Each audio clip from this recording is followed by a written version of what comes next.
villains that come from low places, even if sometimes they got famous faces. Gwyneth Paltrow, what the fuck are you doing in this movie? Hey, boy, you making fun of country music? You know what? You say, what is she doing in this movie? And I wonder about that. And I could only figure, like, hey, she's impressed us with how well she can do a British accent. Yeah. Maybe she wants to show, like, hey, I can do country, too. I got full range. I can do anything. Does she sound as good as this?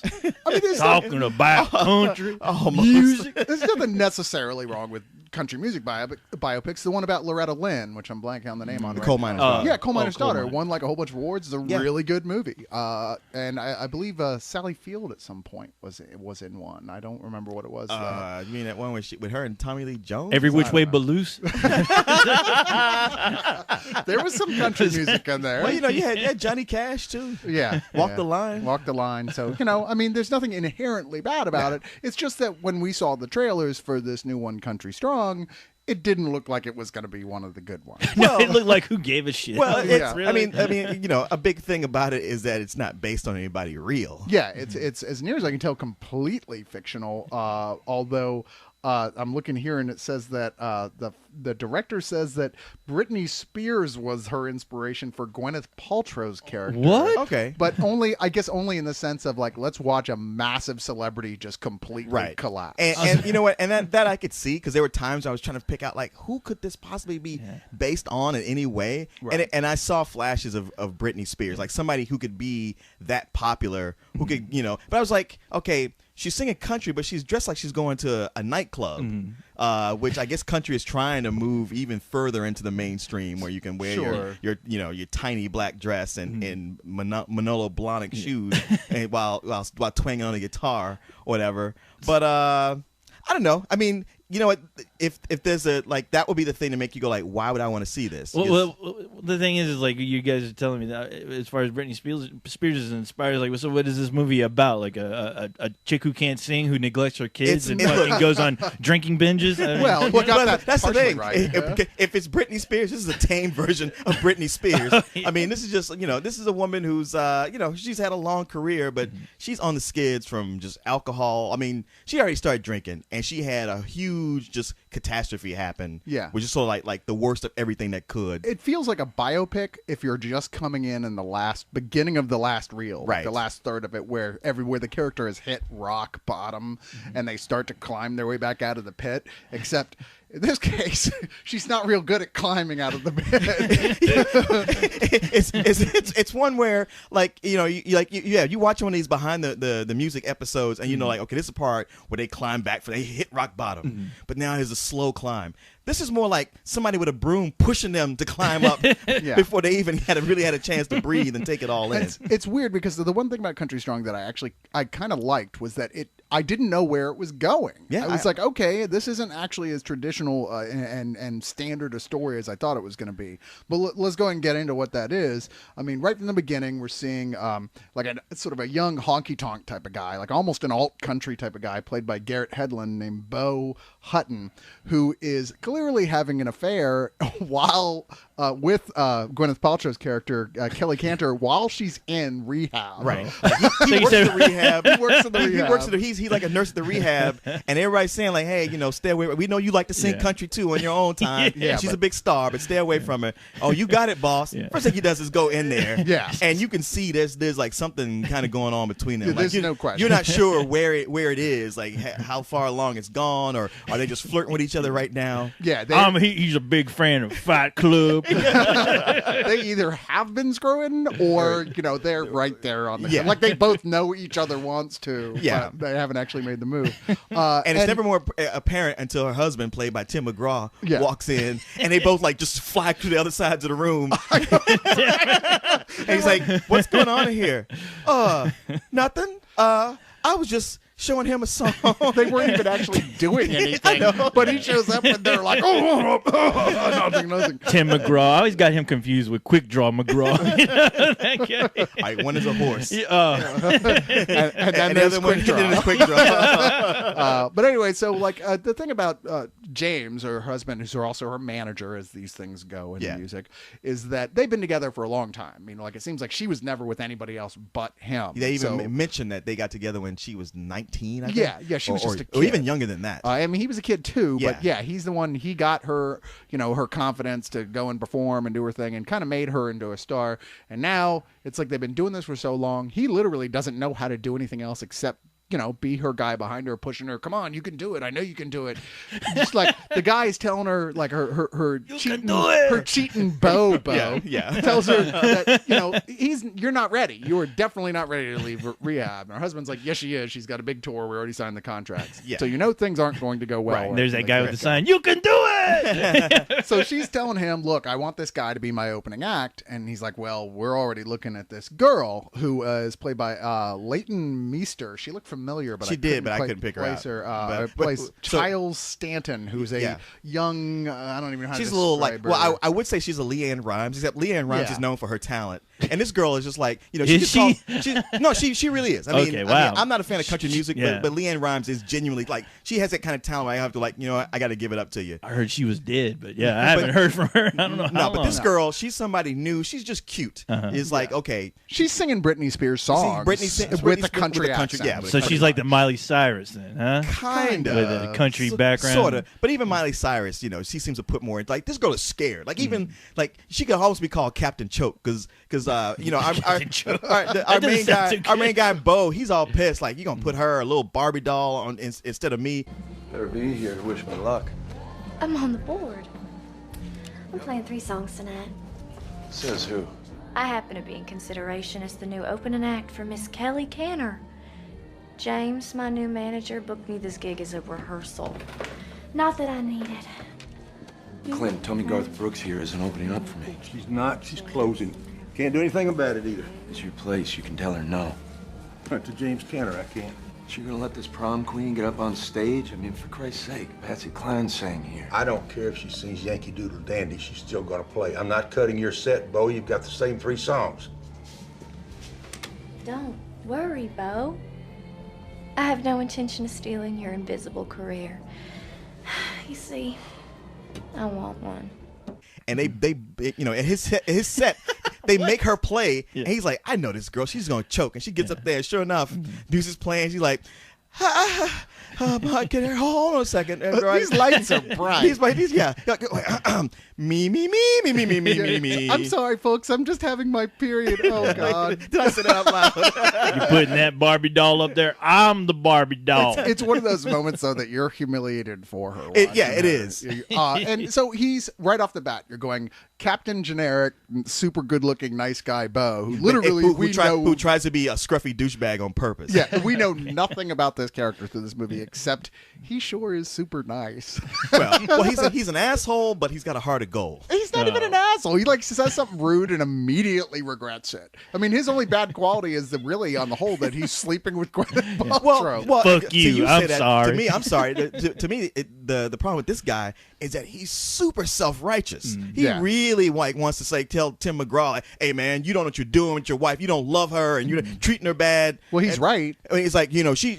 It's like, yeah, well, you're her sponsor. You're looking out for her. Hey, maybe you shouldn't drag her into an extramarital affair. Right. You ever think about that, asshole? Like the fact that you're sleeping with my wife gives you no room to criticize what I'm doing. Well, you know what? The thing is, though, if you were to weigh the two things that were going on there, I would say the husband is the one who is at more fault. But that's a matter of opinion. Well, and the thing was, I'm surprised. Like, I didn't hate this movie. As a matter of fact, it's hard to say, like, it's too generic. There's not enough going on to go like, oh, I like this movie, go see it. Yeah. But I found myself not minding it, and a lot of it was because of Tim McGraw's character. Yeah, he was an interesting character because he was very complex. And in the beginning, you go like, he's an asshole. All he cares about is money. He doesn't care about his wife.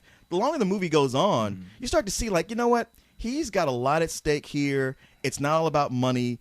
He is trying to do good for her in his own way. Yeah. And he's got a very legitimate reason to be pissed at her. Well, he does. He has all this And anger that he's not able to release. And that's where it really becomes interesting. But at the same time, like, once you get to the end, and guys, this movie really is a country song. Yes, in more it ways is. than it's not. It is. I mean, that's the My one thing that made favorite. me really forgive the ending, because there's just like Check I know please. that's like, so really, and then you go, well, Well. I guess in the context, it kind of, there's no other way they could have ended it, Right. But you know what, Oh, the big. I want you to spoil it. no, you you won't trap him. No, you understand why he's pushing her so hard, why he's angry at her, why he doesn't want to be intimate with Yeah. her. You do understand all that. At the same time, in reflection of what happens at the end, you Yeah. can't help but turn around I and go go, like, you dick. Yeah, you're like, you know what, dude? Maybe you should have like handled that differently. Yeah, maybe you could see some couples therapy or something. But it's weird that the film is like, it's in some ways it's like a romantic quadrangle, because Yeah. you've got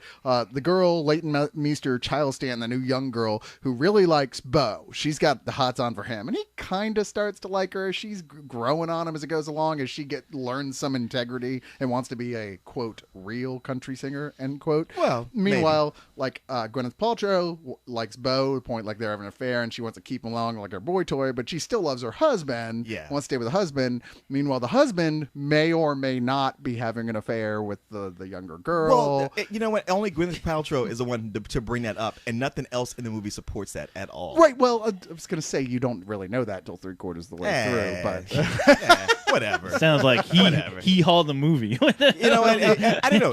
Intricate like fucking It was storylines just- going on. and they stopped at one point halfway through and said, "And now here's Conway Twitty."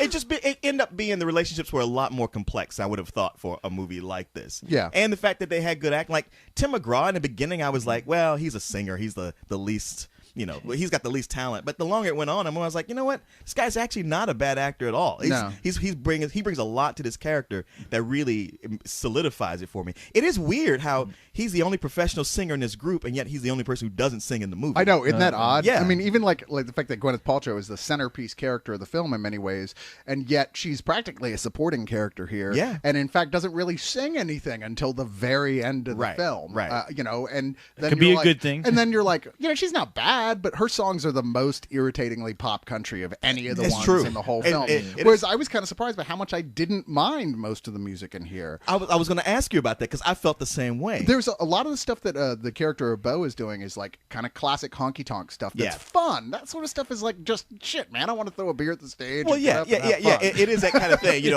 like, look, if I got to listen to Get back to country, your roots, Cyrus. I wanted to be like, That's Virginia, not West Virginia. it's that drunken hillbilly blues sort of, Yeah.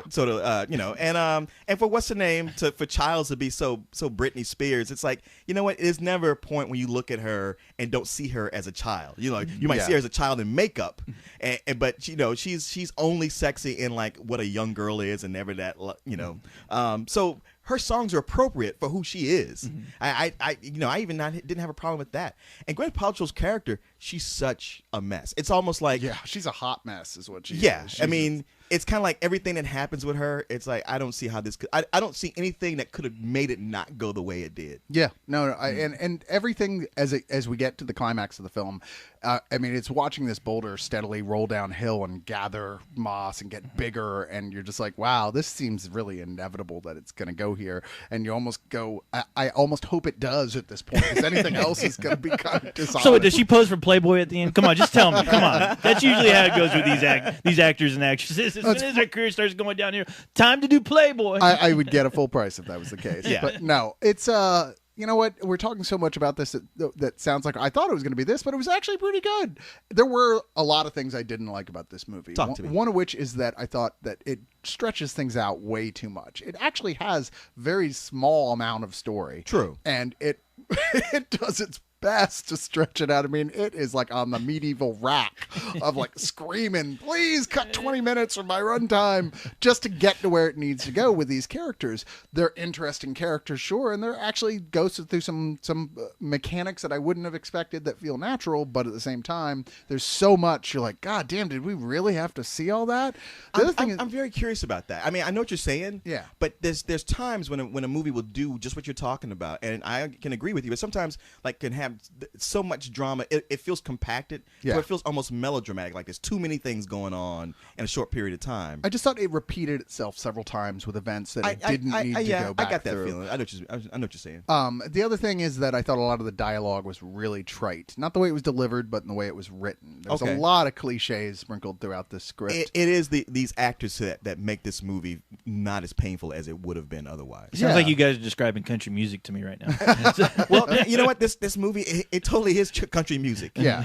just everything about it. Which is nothing necessarily bad about country music is just bad about certain types of country music. Sure. And I like the film actually addresses that as well. It says, look, there's country and then there's ugh. And then there's that shit right over there. Just look at it. That shit you just did on stage. Don't ever step in that. But yeah, the strength is the actors. There's a lot of charisma going on here. The guy who plays Bo, Garrett Hedlund. What's he been in before? I don't know. I'll It's check driving here. me But nuts. you know what? The thing is like that guy has got so much charisma. He didn't need a character. He's just like, he's just going, I mean, he's Matthew McConaughey less stupid in Dazed and Confused. I suppose so. He's in Friday Night Lights is his big thing. And then he played Sam Flynn in Tron Legacy. Okay, I was going to say, That's what I it was like, wasn't he Tron? Or, yeah, okay. Still new enough I didn't recognize him. But yeah, he's charismatic as hell. I was like, man, that guy is going to have a career because, like I said, his character is the least interesting written character of anyone in here. We literally know nothing about his past, but you still are like, wow, that guy's pretty cool. I'd like to hang out with him. See, you know what? I wouldn't like to hang out with him because to me, he thought he was better than everybody else, and I was think just you were like projecting. No, I was not projecting. It was like me thinking like I'm better than everybody else. No, I just like he seemed kind of moralizing and wanting to tell everybody what they should do, and I'm like, dude, you're kind of gumming up the works yourself here. Well, I agree with you. He was to a certain extent, but he was never wrong with the accusations he was making, is what I'm saying. So it's like you can say he said, "Oh, you think you're better than me?" It's like, yeah, well, he kind of was. So I don't know, and even his whole thing with talking to his one character like, yeah, I'm tired of all these forget all this fame and glory. I'm gonna move to a little surf town and just play for a bunch of drunks. You want to come with me? know, that was pretty and it's pretentious. like, no, I would not want to do that. Don't that sound like fun? But that was part of one of those things that at first I was like, wow, that's so pretentious. But then I was like, you know what? That's a country song right there. Well- that is totally that part of that element of the film that is embracing that nature of the country song. It's like fame, whatever. I just want to play music for good people while they're drinking, which is literally a line in the film. Maybe I'll sing about my Tron adventures. God. Yeah, this movie soundtrack was by Daft Punk. Oddly enough, so. But you know what do you give this? I give this a high rental. Yeah. I mean, it's almost a matinee, but it's hard for me to tell somebody like, hey, matinee, go check it out. Because I mean, I saw it. It was 3 people in the theater besides me. I can't imagine it did very well this weekend. But at the same time, watching it, I was never bored. I was actually kind of into it. I even got a phone call and had to step out for a second. I was like, shit, I want to see what the heck is going to happen next. Yeah. So, yeah, I mean, on the strength of the acting, mostly, a high rental. Yeah, I kept going back and forth between high rental and low matinee because the film would do things I really liked, and then it would do stuff I was just bored out of my mind by. You know what I mean? Because ultimately, I don't really care about the world of country music, or at least on the big, successful touring level. I really don't care. But it was interesting anyway. At the end, though, I'm going to give it a low matinee. I know Okay. that's insane. It's not insane. I nearly gave it that myself. Yeah. And I mean, I probably gave it a high rental anticipation of you giving it a some old bullshit.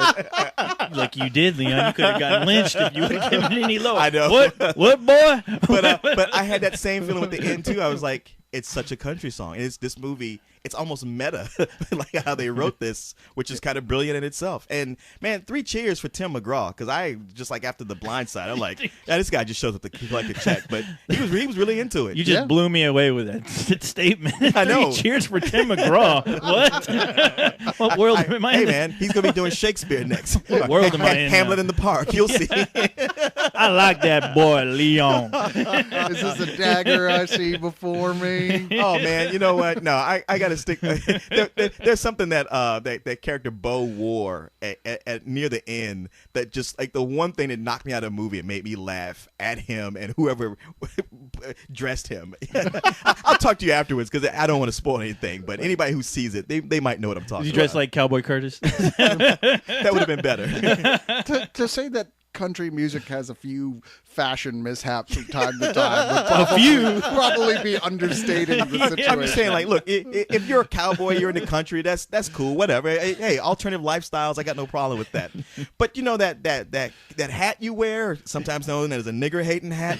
You don't have to wear it. yeah, in certain circles. You don't have to wear that to every function. I'm just saying. Right. There are times. And you know what? You should probably clean the cow shit off it. Yes. All I'm saying. Okay, that's what bothered me about him. He's like he's on a stage playing at a stadium. Yeah. But he's trying to keep it real to the point where he's just wearing a shirt that's not wrinkled. All right, that's you trying to be like country meets grunge, whatever. But yeah, cow shit stains on the hat he's wearing on Yeah. stage. I'm like, dude. Come on, Yeah, enough is clean enough. house. Like Yeah. the only time a country music outfit ever worked is when Pee Wee Herman wore it and Pee Wee's Big Adventure. I'm sorry, that was the look that should have said something. The country took music off. out there, You're yeah, right. it really should. I thought they would all have like the cheap Mexican cigarettes and the poncho, and they'd be like, everyone would go like, yeah, that's cool.